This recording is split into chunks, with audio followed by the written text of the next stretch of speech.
चाय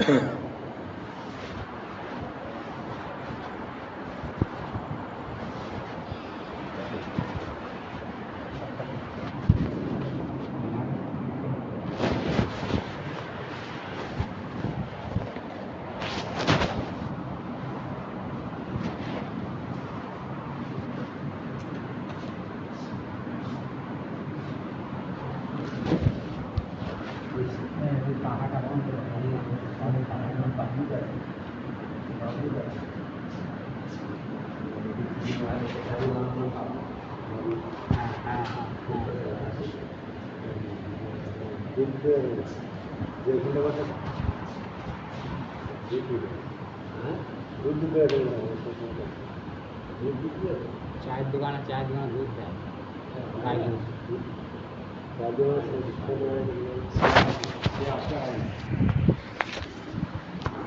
গাড়িওয়ালা লোকটা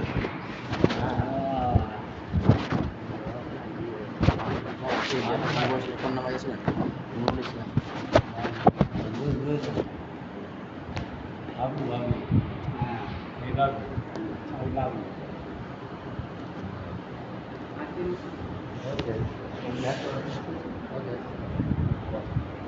ওই তো না ওটা না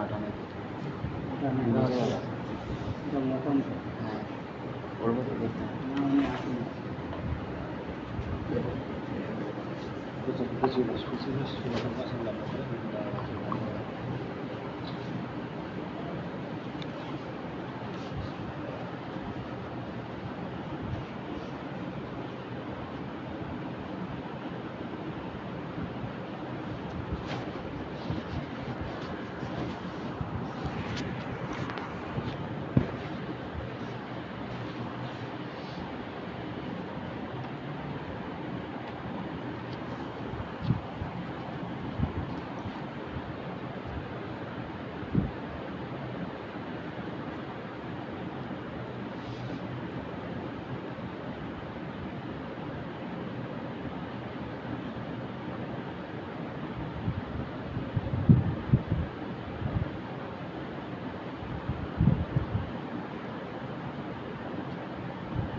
আলহামদুলিল্লাহ হামদান কাসীরান তয়্যিবান মুবারাকান ফীহি কামা ইউহিব্বু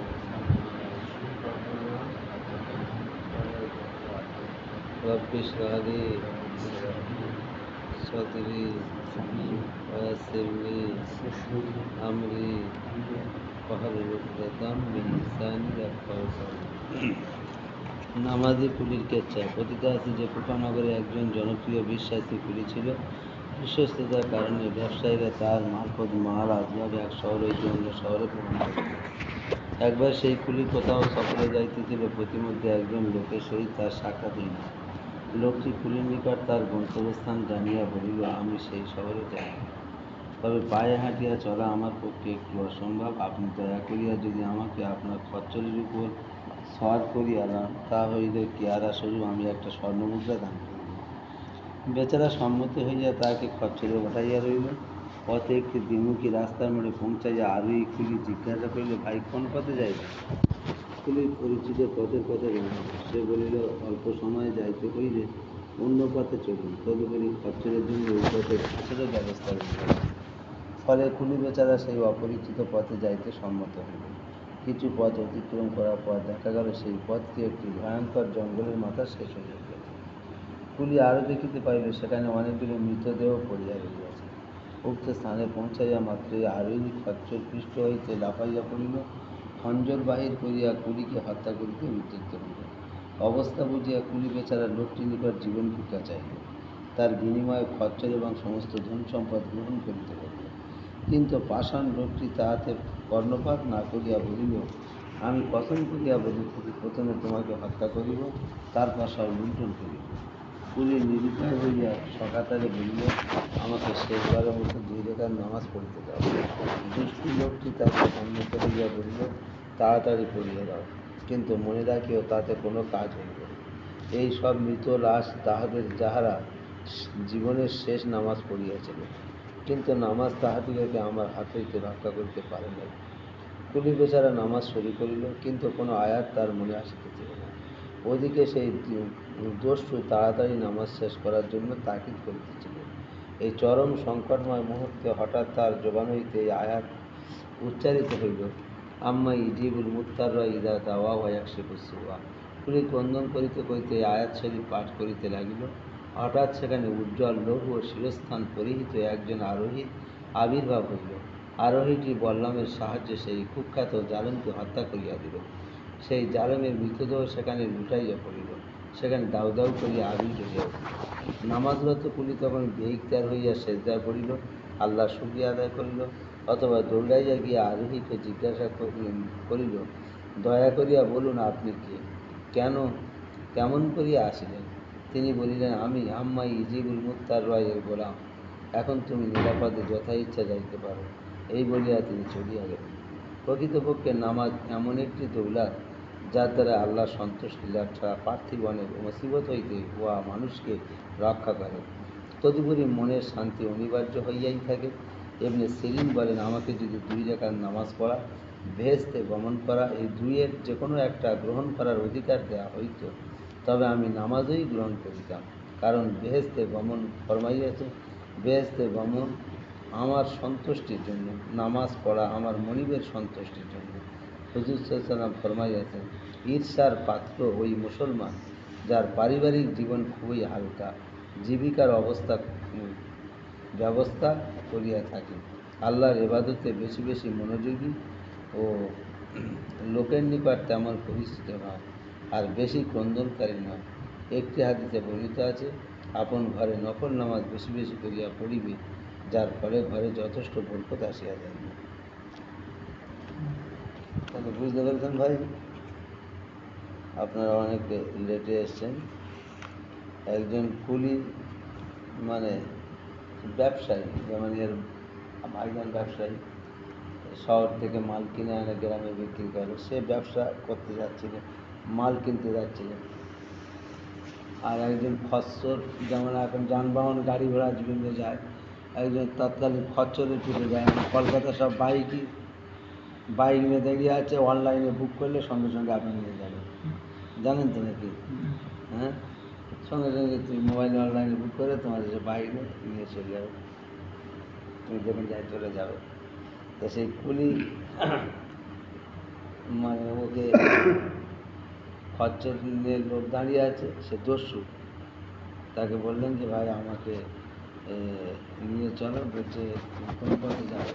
খচ্চরের পিঠে বসাইয়ে নিলেন, নিয়ে বলছে ভাই এই পথে চলো, এই পথে যে এই পথটা তাড়াতাড়ি হবে এবং এই পথে ঘাসের ব্যবস্থা আছে। লোকটা কী করবে, বেচারি নিয়ে যাচ্ছে, তার চলো যাই বলে গেছে। কিছু দূর যাওয়ার পর দেখছে জঙ্গলের মাথায় শেষ হয়ে গেছে রাস্তা, আর সেখানে অনেকগুলো মৃতদেহ পড়ে আছে।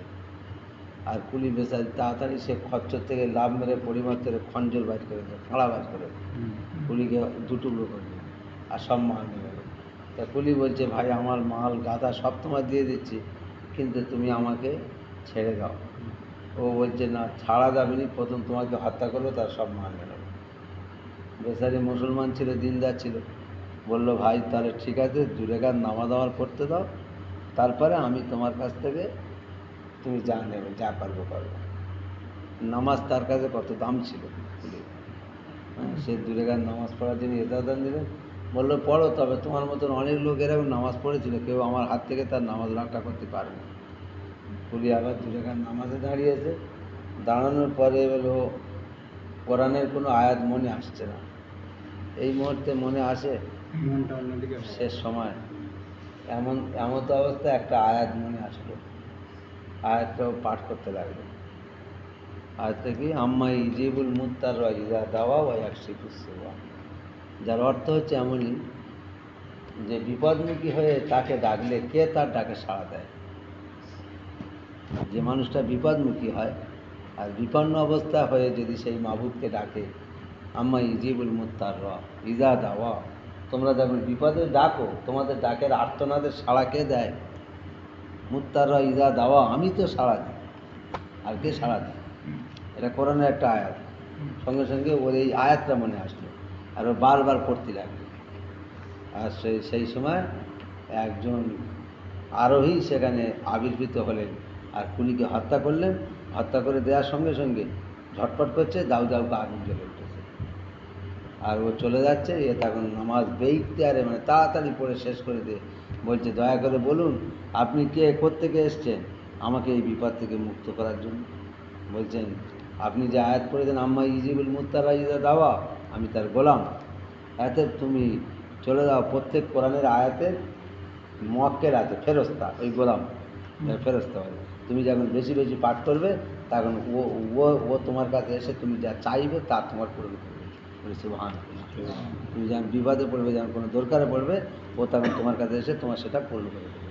সেটা ফেরস্তা, সে যত অসাধারণ কাজ সব সমাধান করবে, যা তোমার পক্ষে কেন আর মুদির পক্ষে সম্ভব না তাও করে দেবে। কারোর পক্ষে সম্ভব না, সেও করে দেবে। হ্যাঁ, বুঝতে পারলেন? তা উনি তখন বললো, আপনি যথা ইচ্ছা তথা চলে যেতে পারেন, আমি আয়াতে বললাম। এই আয়াতটা খুব জবরদস্ত আয়াত, ভালো আয়াত, যার অর্থ হচ্ছে কি বুঝতে পারছেন না, যে মানুষ বিপন্ন অবস্থায় আর্তনাদ করে তার বিপদ দূর করার জন্য আমি ছাড়া কে আছে, আমি তার বিপদ দূর করি। যখন কোনো মানুষ খুব অসুস্থ হয়ে পড়ে, বিছানা যখন ছটফট করে, যান বাইর করতে পারছে না, যান বাইর হচ্ছে না, মৃত্যু ক্ষতি হচ্ছে না, তখন এই আয়াত পড়ে কিছু, যেমন আজকে আমরা কলমা খতম করলাম, কিছু আলেমদের ডেকে এই আয়াত তসবিহ দিয়ে 10,000 বা 15,000 পড়ে দোয়া করলে সঙ্গে সঙ্গে একটা রাস্তা বার হয়ে যাবে। কী বার হয়ে যাবে? না তার মৃত্যু হয়ে যাবে, না সে সুস্থ হয়ে যাবে। এই মানে এগুলো চাকে আপনারা দেখে নিতে পারবেন, সঙ্গে সঙ্গে ডাক্তারের অত কাজ হবে না, ছুরি মারলে অত কাজ হবে না, এত কাজ হয়। বিরাট ব্যাপার। কী ব্যাপার? বিরাট ব্যাপার। বিপদ অবস্থায় তুমি যখন বিপদে পড়ে যাবে সঙ্গে সঙ্গে এই আয়াত পড়ে দোয়া করবে, দোয়া কবুল হয়ে যাবে। আম্মা ইজিবুল মুত্তার দাওয়া, আমার রব বিপন্ন অবস্থায় তুমি ছাড়া কে ডাকে সাড়া দাও। তুমি তো নিজেই বলেছো আমি তো ডাকে সাড়া দিই, আমি এখন বিপদগামী হয়েছি, তুমি আমার ডাকে সাড়া দিও, আমার প্রয়োজন মেটা, সঙ্গে সঙ্গে তার ডাকে সাড়া দেবে। বুঝতে পারলেন কীরকম মানে আমাদের জন্য কীরকম অফার আছে, কত ভালো আয়াত, কিন্তু আমরা এই আয়াত শিখি না আর শেখার চেষ্টাও করি না। কী বলছি তারা? শিখি না আর শেখার চেষ্টাও করি না। আম্মা ইজিবুল মুত্তার ইজা দাওয়া, দোয়া করার সময় এই আয়াত দিয়ে দোয়া করা যায়, বারবার দোয়ার বেলা কাকুতি মিনতি একাকি যখন দোয়া হবে এই আয়াত বা 100 বার পড়ে দোয়া করবেন, আল্লাহ পাক তার দোয়া কবুল করবেন, সঙ্গে সঙ্গে কবুল করবেন। এতে ইসমে আজম, কি ইসমে আজম, কোরআনের বড় বড় ইসমে আজম, এরা অনেক আয়াত মানে আয়াত আছে যা বান্দা পড়লে সঙ্গে সঙ্গে দোয়া করবে, এগুলো ইসমে আজম বলা হয়। আল্লাহ আকবার।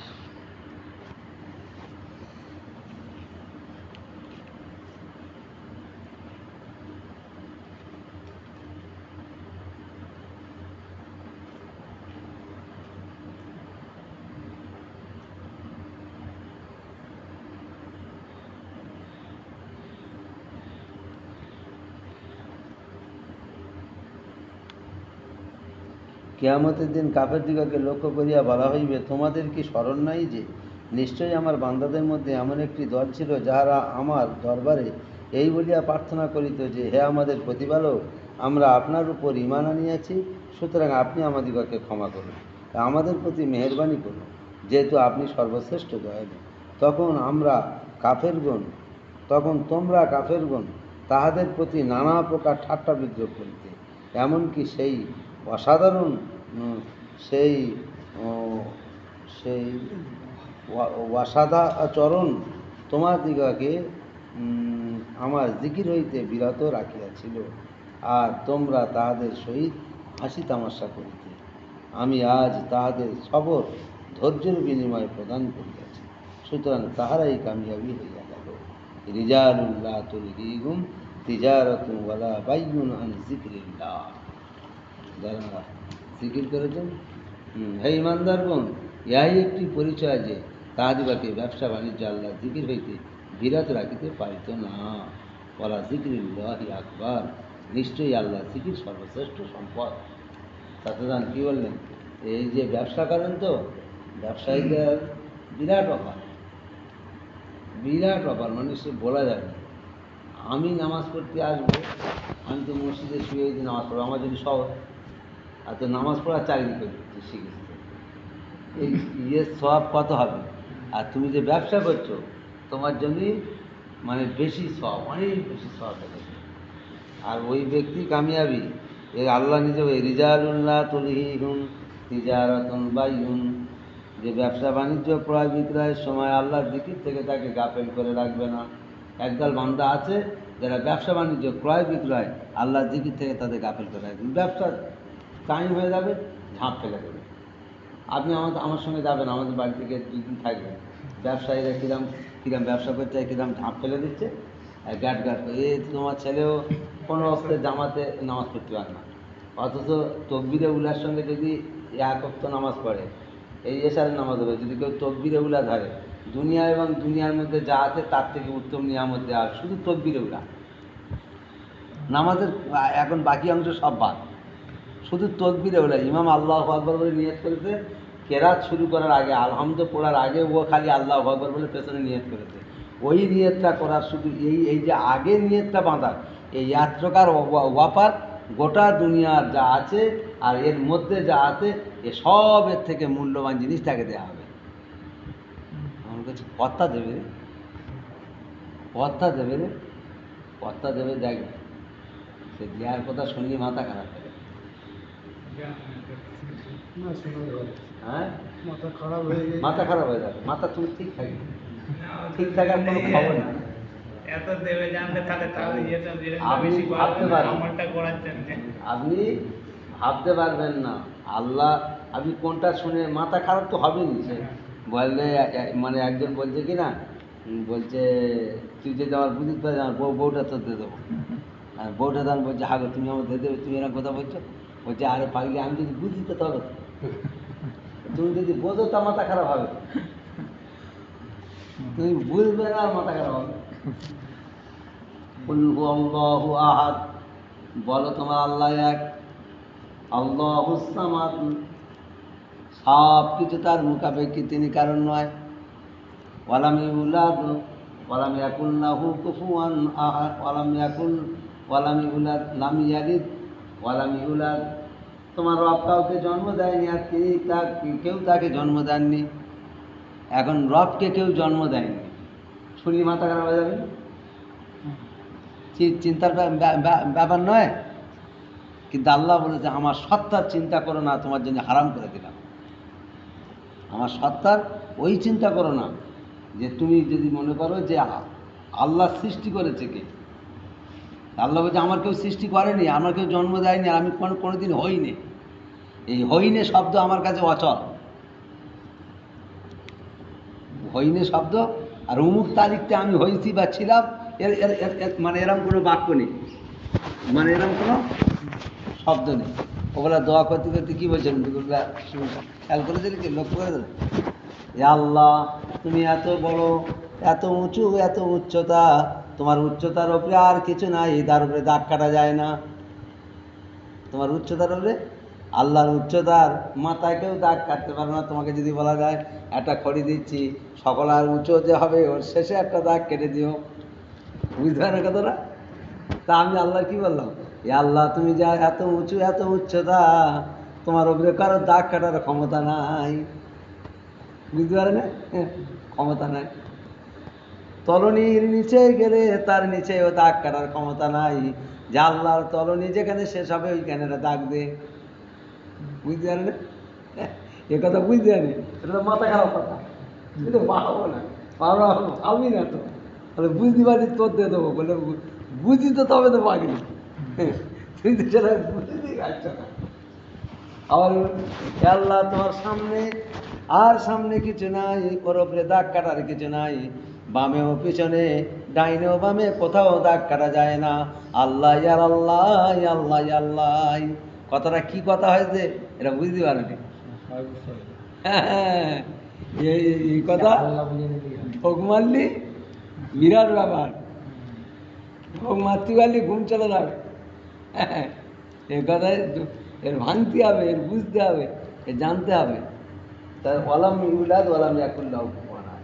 আল্লাহ পাক এমন সত্তা, তার সমকক্ষ কেউ নেই। এইসব কথা সব বাদ দিলাম, শুধু খালি আল্লাহকে কেউ সৃষ্টি করেনি, আল্লাহ কাউকে জন্ম দেয়নি, এটা তো কথাই না, কোনো যুক্তিসঙ্গত কথা না। মানুষের প্রসঙ্গে আল্লাহ বলেছেন কথাটা, যা তিনি সকলের সৃষ্টিকর্তা, তিনি কাকে জন্ম দেবে কেন? আর তিনি তো সবই সৃষ্টিকর্তা, তাই বিয়ে কাকে করবে? আর এই তাকে কেউ জন্ম দেয়নি, এই কথাটা মাথার ভেতর যদি ঢোকায়, বলো ঘুম আসবে কি? হ্যাঁ, জন্ম দেননি, হয়নি, কি করে হলো রে, কোথায় গেল রে? আল্লাহ বলছে এসব চিন্তা করিস নে রে, পাগল হয়ে যাবি, এই চিন্তা করিনি। এই জন্য চাচান তুমি দেখলে দেখো পাগল হয়ে যাবে, সত্যি বলছি।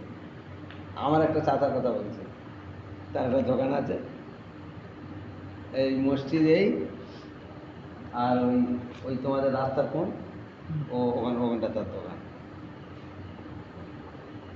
365 দিন বছরে আমাদের মার্কাজের দিন রবিবার।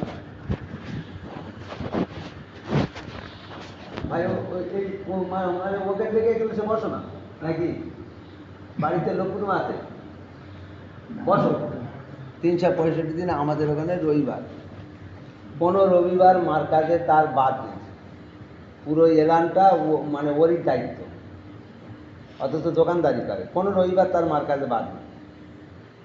365 দিন যত লোক মার্কাজে 200-250 লোক খায় প্রত্যেক রবিবার, ফ্রি খাওয়া দেওয়া হয়। সকলা রান্না 8-10 জন মিলে করে, তার মধ্যে ওই টিমের ও রবিবার রান্নাবাড়া করে খেয়ে দিয়ে ও মার্কাজে আবার শুয়ে থাকে। শনিবার মোগরাহাট মার্কাজ আমাদের বাড়ি থেকে প্রায় 35 কিলোমিটার দূর।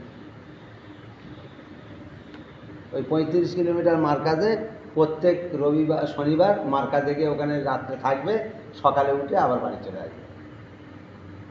365 দিন কোনো দিনের জন্য জামাতে তকবিরে উলা ওর ফৌত হয় না, সকলার আগেও ঢোকে, লাস্টে বার হয়।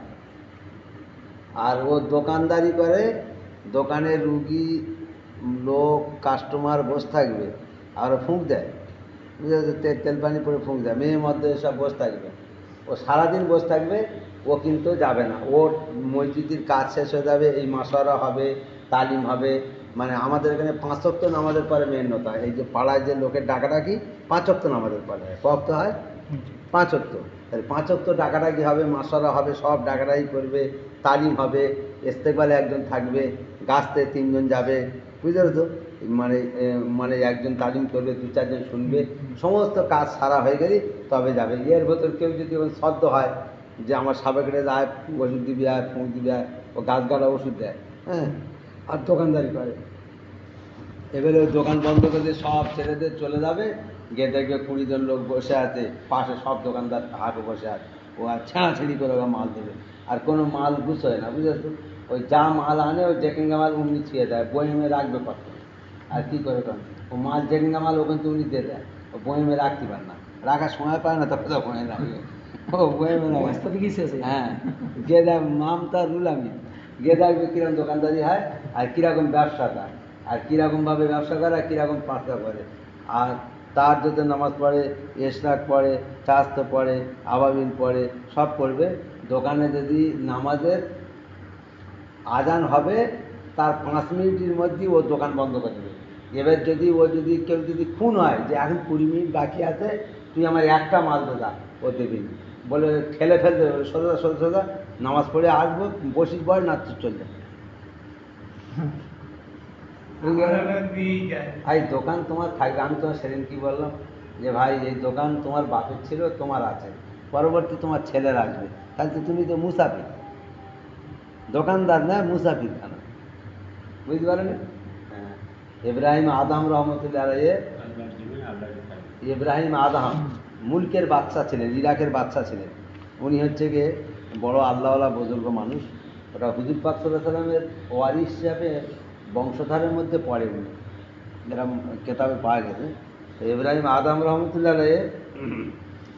সকালবেলা রাজদরবারে গিয়ে দেখে না একজন দরবারে, রাজদরবার খুলেছে, পাদ্রীরা খুলে সব চতুর্দিকে সব গেছে, একজন দরবেশ সাহেব মাথায় পাগড়ি, বড় জামা, টুপি তসবি হাতে নিয়ে বসে আছে সিংহাসনে।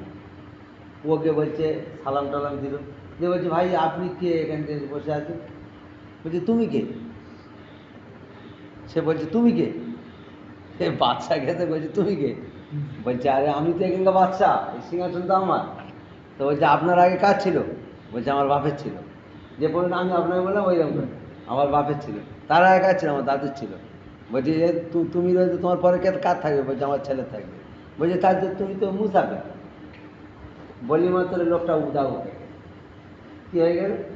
আর ওর দেখা পায়নি, নিরাকার হয়ে গেছে। খুব চিন্তা করি, বাচ্চা তো মানে আমার আপনার মতো সাধারণ লোক কি, অনেক জ্ঞানী মানুষ। এবারে খুব চিন্তা করছেন যে ব্যাপারটা তাহলে কী হতে পারে। ইব্রাহিম আদম সকালবেলা রাত্রিবেলা এবারকে ঘরে গিয়ে শুয়েছে। উনি আল্লাহওয়ালা মানুষ ছিলেন, বুজুর্গ মানুষ ছিলেন। এবার আল্লাহ জিকির করছে, খাটে বসে বসে, বউ শুয়ে আশপাশে। এবার দেখে না ছাদের ওপরে, দেখে না কে হাঁটছে। এখন রাত 1টা বাজে। ও তার মানে ছাদ সব দিকে তো লক করা, রাজ দরবারের পাঁচিল সব লক করা রয়েছে। ছাদের উপরে কে নিচ্ছে? ভাই কে রে ছাদের উপরে? বলছে আমি। বলছে আমি কে, কী করছি? বলছে আমি উঠ খুঁজছি। এই বিয়া তো ছাদের উপরে উঠ থাকে, ছাদের উপরে উঠ ওঠে? আর এত রাত্রি ছাদের উপরে উঠ ওঠে? তার বলছে তুই যদি বিছানা যদি তোর আল্লাহকে পাস, তার ছাদের উপরে কেন উঠ থাকবি নি? বুঝতে পারছে না? বলছে তোর বিবির কোলে যদি বসে বিছানায় বসে বসে আল্লাহ আল্লাহ করি, যদি আল্লাহকে পাস, তা ছাদের উপরে কেন উঠ থাকবি নি? বুঝতে পারলে? এই যে সারেন আমাদের প্রথম যে সুর পড়া হলো, এরিদুন আলী উৎফিউ নূর আল্লাহ বিআফওয়াহিহিম। আল্লাহর নূর যাকে খুশি তাকে দান করবে। এ নূর নিববার ক্ষমতা কারণ নাই। এ নূর নিববার ক্ষমতা কারণ নাই। যার ইচ্ছা যাকে যতটা পরিমাণ দেয়ার তিনি দেবে। আল্লাহু মুতিম্মু নূরিহি ওয়ালাউ কারিহাল কাফিরুন। কাফেররা মনে মনে করছে ফুঁক দিয়ে নিভিয়ে দেবো, দ্বিতীয় পারবে না। যাকে আল্লাহ তাকে চেয়ে যে হেদায়েত দেবে, তাকে কারোর কিছু করার ক্ষমতা আছে? বাদশাহ এরকম বাদশাহী করে দেয়। এবার ওর তখন চিন্তা ভেঙে গেছে যে আল্লাহ আমাকে অন্য রাস্তা দিতে বলছে। বলে উনি সকালবেলা উঠে সমস্ত বাদশাহী ছেড়ে দে, সব ছেড়ে দে, জঙ্গলে চলে গেছে। জঙ্গলে গিয়ে আর যাওয়ার সময় কিন্তু ওই গোটাঘাট মুক্তা, সোনা, মূল্যবান জিনিস গাঁটি করে নিয়ে আর চলে গেছে জঙ্গলে। জঙ্গলে চলে গেছে, যে সেখানে গিয়ে বসে আছে, একখানে বসে আছে, জিকির করছে আল্লাহ, জিকির করছে, শুধু জিকির করছে আল্লাহ আল্লাহ আল্লাহ। জঙ্গলে বসে এবারে ও দেশের কয়েকদিন বাদে খাওয়া হচ্ছে না, খিদে পেট চলে যাচ্ছে আর চোখের মানিক জ্বলে যাচ্ছে, খাওয়ার পাচ্ছে না। সেই সময় উনি আল্লাহর কাছে হাত তুলে দেওয়া করছে, রব্বুল আলামিন সমস্ত মানুষের রিজিক তুই দিচ্ছি, সবার রিজিক দেওয়ার তোর ওয়াদা করা রয়েছে। ওমা ফিল দাব্বাতি ইল্লা রিজকুহা আলাল্লাহি রিজকুহা। জমিনে বিচরণকারী সকল জীবের রিজিক আমি দেবো, আমার ওয়াদা। সবার রিজিকের ওয়াদা তোর করা রয়েছে। আর আমি আমি আমি তোমার জিকির করছি, অথচ আমার একটু রিজিকের ব্যবস্থা তোমার হচ্ছে না, আমি খোদা চলতে যাচ্ছে। গায়েব থেকে আওয়াজ যাচ্ছে, হে ইব্রাহিম। আল্লাহ পাক গায়েব থেকে ঘোষণা করলেন, ইব্রাহিম দুনিয়ার রসদ যার কাছে থাকে তার নিকটে আল্লাহ সাহায্য পৌঁছায় না। দুনিয়ার রসদ, দুনিয়ার কোনো মাল তোর কাছে আছে, তার আশা করে তুই বসে আছিস, তা আমি আল্লাহ তোর কেন দেবো? ও তখন বললেন, রব্বুল আলামিন মুলকের বাদশাহী ছেড়ে দে, সব কিছু ত্যাগ করে তোমার দরবারে এসে হাজির হয়েছি। আমার কাছে কি আছে? আমি কি ছেড়ে দিই? বিবি ছেড়ে দিই, বাচ্চা ছেড়ে দিই, বাদশাহী ছেড়ে দিয়ে চলে এসেছি। আমার কাছে কি আছে? বলে গাঁঠি গোড়াগাছ মুক্ত এনেছি, যদি আল্লাহ খাবার না দেয় বাজারে গিয়ে বিক্রি করে খাবো। বুঝতে পারলে? গাঁঠি গোড়া মুক্ত এনেছি, যদি আল্লাহ খাবার না দেয় বাজারে গিয়ে বিক্রি করে খাবো। তা বাজারে বিক্রি করে খেয়ে যা, আমি তো দেবো কেন খাবার? সঙ্গে সঙ্গে গাড়ির মুক্ত করা নেই, দরিয়া ফেলে দেয়। দ্বিতীয়মাত্রে দরিয়ার ভিতর থেকে জান্নাতের খাবার ওর সামনে এসে হাজির। জান্নাতের খাবার খেয়ে নেই, জিকির আসার করছে, কোনো ব্যাপার নেই। এইবার মুলকের লোকেরা বাদশা না থাকলে দেশ চালানো কত সমস্যা। এবার মুলকের লোকেরা বাদশাহী কারণে দেশ চলছে না, খুব অসুবিধা হচ্ছে। ওরা খুঁজে এসে দেখেন ইব্রাহিম আদম জঙ্গলে বসে আল্লাহ জিকির করছে। বলছে, হে বাদশাহ জাহাপানা, আপনি এখানে বসে আল্লাহ জিকির করছেন, আর আমাদের দেশে এত মানুষ, একটা দেশের মানুষ সবাই তোমার কথা শোনে, আর তুমি সবাইকে পরিচালনা করাও। যেটা বর্তমানে এখন ইরাক, যে দেশটা ইরাক, সবাই তোমাকে এখন পরিচালনা, সবাই তোমার কথা মেনে চলে। তুমি চলে এসছো, এটা কি ভালো হলো? এটা কি সওয়াবের কাজ না, নেকির কাজ না? এই যে শুধু আল্লাহর জিকির করলে ইতি হয়ে যাচ্ছে, কিন্তু আমরা তো সবাই তোমার কথা মানতাম। হ্যাঁ, তখন উনি কী করলেন, পকেট থেকে একটা সোনার সুই নিয়ে দরিয়ায় ফেলে দিলেন, দিয়ে বললেন, হে দরিয়ার মাছ, আমার সুইটা তুলে এনে দে। অসংখ্য মাছ সোনার সুই নিয়ে হাজির হলেন। বললেন, না, আমি যে সুইটা ফেলেছি ওইকে দাও। ঝপ করে পুকুরে ডুব দিয়ে, দরিয়া ডুব দিয়ে একটা মাছ সেই সুইটারে এরম উঁচু হয়েছে। তারপরে ইব্রাহিম আদম বলছে, দেখো তোমরা তো মুলকের মানুষ, আমার কথা শুনতে, বর্তমান দেখো এই দরিয়ার মাছ আমার কথা কেমন শুনতে, দেখতে পাচ্ছ কি? বুঝতে পারছো না? হ্যাঁ, দরিয়ার মাছ আমার কথা কিরম শুনছে, দেখো পাচ্ছ কি? এইবারে ইব্রাহিম আদম চলে গেছে, এখানে বসে জিকির করতে করতে এবার যখন আল্লাহ পাকের মর্যাদা দেখতে পাচ্ছে, আল্লাহর খাজানাতে মাল খেতে পাচ্ছে, ইব্রাহিম আদম চলে গেছে জঙ্গল ছেড়ে এবার কাবা শরীফে গেছে। এই যেমন তোমাদের তালিম করছি, এই দিনের তালিম, কোরআন হাদিসের কথা, কাবা শরীফে যত মানুষ আসতেন তাদের সকলকে শেখাতেন, সকলকে শেখাতেন। বাড়ি থেকে চলে যাওয়ার দিন ওর বিবির পেটে একটা বাচ্চা এসেছিল। যেদিন চলে যায়, বাচ্চাটা হয়ে গেছে, বাচ্চা লেখাপড়া শিখেছে, বাচ্চার বয়স 25 বছর হয়েছে। বাচ্চা সবসময় বাপকে বলে, মাকে বলে, মা আমাদের কোনো অভাব নেই, আব্বা কোথায় গেছে, আসে না কেন? বলে, তোমার আব্বা কাবা শরীফে আছে, সেখানে মানুষকে দিনের শিক্ষা দেয়, ঘরে আসে না। তাও সবসময় বলে, মাঝি আমাকে নিয়ে চলো, আব্বার সঙ্গে সাক্ষাৎ করে আসবো। এখন দেশের লোক যায় তো, গিয়ে দেখে যে মানে ইব্রাহিম আদম কাবাতে আছে, এবারে বলে, চলো মাঝি আব্বার সঙ্গে সাক্ষাৎ করে আসবো। বলে, তখন পিত্রালয়তে খবর দিয়েছে, নানার বাড়িতে মামাদের সব খবর দিয়েছে যে আমি খরচা খাচ্ছি দেবো, চলো সবাই মিলে যাব, গিয়ে ছেলে খালি বারবার বলছে গিয়ে দেখে আসবো। ইব্রাহিম আদম যত লোকের শিক্ষা দেয় এবং তালিম করে, সকলকে বলে দিয়েছে, আমি যা রোজগার করে আনবো তাই খেতে হবে, এখন থাকতে হবে। সাহাবীদের ইতিহাস আগে বোঝো, তাই খাবো তাই থাকবো, তোমরা কোথায় যেতে পারবে না, আমার কাছে আমি হাতে যেটা আনবো সেটাই খাবে। উনি গিয়ে জঙ্গলে এদের শিক্ষা দিয়ে 10টার দিকে চলে যাবে, জঙ্গলে গিয়ে কাটবে, কেটে বাঘের ডেকে বাঘের পিঠি চালে দেবে, যে বাঘ চেয়ে এনে বাজার নিয়ে চলে যাবে, নিয়ে আর হচ্ছে গিয়ে হেঁকে বিক্রি করে দেবে। যে ক টাকা হবে সেটা রুটি কিনবে, আটা কিনবে, কিনে নিজে হাতে রুটি তৈরি করবে, করে 10 টাকা ফেলে দেবে, সকলা তাই খেয়ে, ওই শুকনো রুটি খেয়ে মানে ওনার কাছে দিনের তালিম দর্শ দিত। এত সহজে হাদিস কোরআন মাইচির ভেতরে আসে না, বুঝতে পারছো? আমরা এসব কোরআন হাদিস শিখতে গিয়ে 12 বছর 14 বছর শুধু ডালের পানি খাইতে আছে। সে ডাল এমন করে রান্না করা আছে, তাতে গামছা পরে দিয়ে ডুব ঘুরিয়ে দিলি একটা ডালি দানা পাবে না, একটা ডালি দানা। একটু ফোন করে দেখবো ফোন করে বাবা কী খেয়েছি, বলে ডাল আলু। ওই চেষ্টা দেখবে শুনবে যে বাবা ডালির কোনো আলুর কোনো খোলা ফেলছি, হ্যাঁ, ঘেটে দিয়ে তার 12টা মেয়ে দেবে, আলুর কোনো খোলা পাবে না। এরা সহজে মাছ আর গোশ খেয়ে থাকবে, বলো না, ডাল দেবে প্রত্যেক দিন 365 দিন মাদ্রাসা ডাল আলু। রাত্রিবেলা, দিনের বেলা কখনো গোশ দেয়, কখনো মাছ দেয়, আবার গোশ দিলি 1 পিস গোশ, বুঝতে পারবে? মাছ দিলে হয়তো মাছের একটু লেস পড়বে, চিংড়ি একটা পড়বে। আর যে মৌসুমে যে সবজি সস্তা হবে সেই সবজি কিনবে। পাতাকপির সিজন কতদিন থাকে বলো? পাতাকপি এখন সস্তা তো বস্তা বস্তা আনবে, হ্যাঁ, খুঁজে দেবে। ও যতদিন পাতাকপি থাকবে বাজারে, যত সস্তা হবে ওটা খাবে।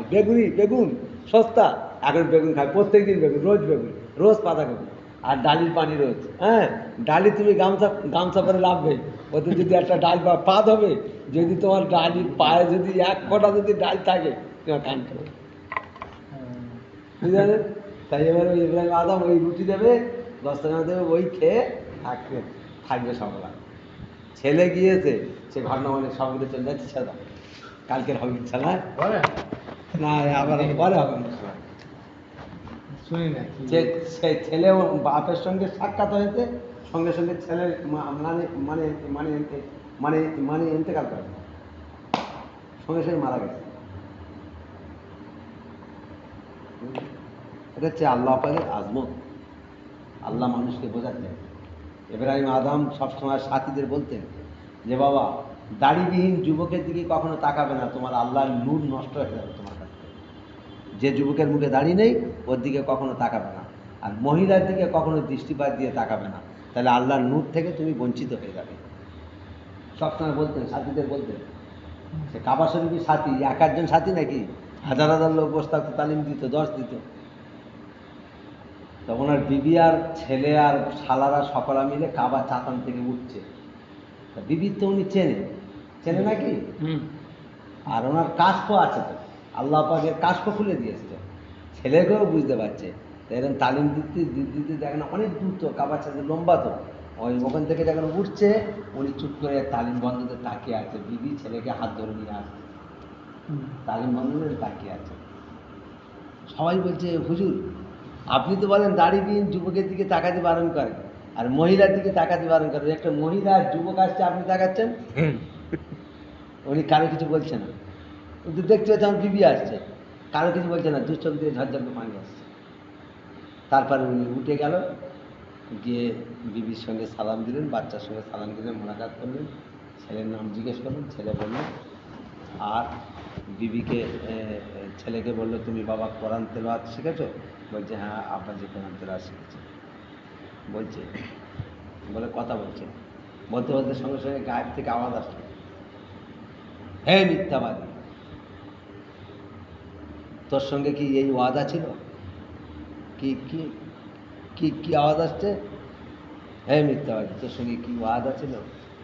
কোরআনে আয়াত না দেখে, আয়াত তো নাজের তার আগে হয়েছে, আর ওই আয়াতটা আল্লাহকে শোনাচ্ছে, ইয়া আইয়ুহাল্লাযীনা আমানু হাল আদুল্লা তুলহিকুম আমওয়ালুকুম ওয়ালা আওলাদুকুম আনু যিকিরিল্লাহ। ওহে মুমিন, তোর যদি ব্যবসা বাণিজ্য জিকির আর তোর সেলাই মেশিন আর তোর চাষবাস যদি আল্লাহর জিকির থেকে তোর বিমুখ করে রাখে, তবে তুই জেনে রেখে দে ধ্বংস হয়ে গেলি। কথা বুঝে আসে? এ আয়াতটা আল্লাহ পাক সঙ্গে সঙ্গে ইব্রাহিম আদমের উপরে নাজেল হলো, সঙ্গে সঙ্গে আল্লাহ এই আয়াতের ধমক দিলেন আর বললেন, হে আদম, এই কি তোর সঙ্গে ওয়াদা ছিল? ইব্রাহিম আদম থরথর করে কাঁপতে কাঁপতে বললেন, রব্বুল আলামিন, ছেলে আর আমার মধ্যে তুমি বিচার করে দাও। সঙ্গে সঙ্গে যে জন ছেলেটা পরিমত্তরে ঝটপট করে মারা গেল। সকলে এসে বলে, রব হে বন্ধু, এ কি খবর হুজুর, এ কি ব্যাপার, কিছু বুঝতে পারলাম না। বললে, আমি আমার ছেলের সঙ্গে যেমন সাক্ষাৎ হয়েছে ওর সঙ্গে মহব্বতের কিছুক্ষণ কথা বলেছি। আল্লাহ বললেন, ইব্রাহিম আদম, তোর কি এই কথা ওয়াদা ছিল? তুই কি আমার কাছে ইজাজত নিয়েছিস ছেলের সঙ্গে কথা বলার জন্য, বিবির সঙ্গে কথা বলার জন্য? এখন আল্লাহ যে ধমক দিয়েছেন কোরআনে আয়াতে আমাকে শোনালেন, ওই ধমকে আমার ছেলের ইন্তেকাল করেছেন, জান্নাতি হয়ে গেল ছেলে, দুনিয়া ছেড়ে ছোটোবেলা জান্নাত হয়ে আল্লাহ ফায়সালা করে দিলেন। কোথায় আছি ভাই? 25 বছর বাদে ছেলের সঙ্গে সাক্ষাৎ হয়েছে, দুটো কথা বলেছে, আল্লাহ বরদাস্ত করেনি। কথা বুঝে এসছে? হ্যাঁ, আল্লাহ পাকের ক্ষমতা তাকে এরকম আল্লাহ পাক চায় যে আমার বান্দারা পবিত্র হয়ে আমার নিকটে আসুক আর জান্নাত দেবো। দোকান নিয়ে পড়ে আছি ভাই, এই দোকান হ্যাঁ, এই দোকান সর্বনাশ দাম ভাই। এই দোকান ছেড়ে যখন কবরে যাব, এটাই দুনিয়ার জাহান্নামের আগুন হয়ে যাবে। এই ছাড়তে তখন কী কষ্ট হবে। আগে বেঁচে থাকতে থাকতে দোকানকে ছাড়ি, আল্লাহর সঙ্গে সম্পর্ক করি, যার কাছে আমি যাবো। আমার রিজিকের জিম্মাদারি তো আল্লাহ, রিজিক তো আপনার অনেক আছে। এক বিয়ে জমি বিক্রি করলে তুমি মরণ পর্যন্ত ফেরি শেষ হবে, কী এত ভাবার কী দরকার? এ তো চক্রান্ত করে দিই।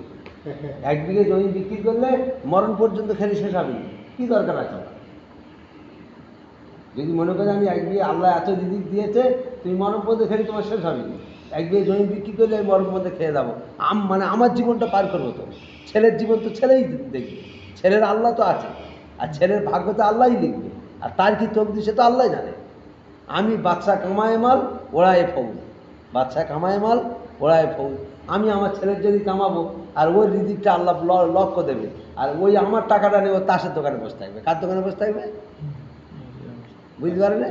আমার টাকাটা নিয়ে ও তাসের দোকানে বসে থাকবে, আর ওই রিজিকটা আল্লাহ লক্ষ্য দেবে। নে তোর ছাওয়ালের দিয়ে চাল তুই জানো আমার আর দিতে হবে, আমি আর দেবো নি, তোর ছেলে কী করবো? দেখ তোর ছেলে তোর টাকাটা নিয়ে কোথায় বসে থাকবে দেখ, আর ওর যে কামাইটা ওর কী হয় দেখ, ওর কী কামাই হবে, ও কী খাবে ও আল্লাহ জানে, আমি ওর চিন্তা করবো কেন? আমার যে 10 বিঘে জমি আছে, আমি যদি 1 বিঘে বিক্রি করে যদি খোদার ঘরে বসে থাকি, আমার মরণ পর্যন্ত, মৃত্যু আজরাইলে আসা পর্যন্ত আমার ওই টাকাটা থাকবে আমার কাছে। মানে এই যে এখন জমিতে, আমার জমি আছে 20 লাখ টাকা দাম, কী বলছো? আর 20 লাখ টাকা নিয়ে যদি আমি বসে বসে খাই, তা হয়তো আমার তার ভেতরে আজরাইল এসে যাবে, বুঝতে পারেন? দরকার কি আছে আমার? এই জন্য ভাই, যা ব্যবসা আপনার করতে পারছি, কিন্তু আজান দেবে সঙ্গে সঙ্গে মসজিদ চলে আসে। আজানের 5 মিনিট আগে আছে, আর মসজিদ থেকে নামাজ পড়ে চলে যায়, নামাজ হয়ে যাবে চলে যায়, গিয়ে দোকান খুলি, দেখবে আপনার ব্যবসা কিরকম মজা লাগে। খদ্দের বসে থাকবে। হ্যাঁ, তা সেটা খদ্দের অত জোর দিয়ে বলতে পারে না। খদ্দের কি জোর দেবে, তার মানে তোর দরকার নেই আমার, তোর মতো খদ্দের। আমার আল্লাহ ডাকছে, তুই চল আমার সঙ্গে। বলবে তা আমি আর দোকানে যাবো না। ওই জন্য যাবে না, যাবে না, ওইভাবে ও তোমার রীতি দিচ্ছে না। অন্য খদ্দের পাঠিয়ে দেবে। ওইভাবে কিন্তু আমার বাপ করতো। হ্যাঁ, ও তোমার রীতি দিচ্ছে। আমার বাপ করতো, এই আগামী টাইম হয়ে গেছে, নামাজ পড়তে যেতে হবে, সোজা হয়ে যা। এখন আর হবে না, এখন নামাজ পড়তে ওরে যাবার কথা বলবে কেন? হ্যাঁ? আজান হবে, লক্ষ্য দেবে, হ্যাঁ। চলে যাবে। হ্যাঁ, আর তুমি আরবে চলে যাবে, সৌদি যাবে, আজান হবে, কোনো দোকানে ঝাঁপ ফেলা নেই, কোনো দোকানে ঝাঁপ চেষ্টা নেই। আজান হবে, মসজিদে চলে যাবে, নামাজ পড়ে আবার দোকান চলে যাবে, উনি থাকবে। যদি কারোর প্রয়োজন হয়, মাল নেওয়ার দরকার থাকে, সে মাল মেপেলে টাকা দিতে চলে যাবে। মসজিদে নাহলে ওখানে চুরি করলে হাত কেটে নেবে, কোরআনের বিচার। হ্যাঁ, ও ছোট করুক আর বড় করুক, হাত কাটা পড়বে। আর দয়া করলে চোর ভর্তি হয়ে যাবে দেশে। দয়া করলে চোর ভর্তি হয়ে যাবে। হ্যাঁ, ওই জন্য করা আইন করে। সুবহানাল্লাহ।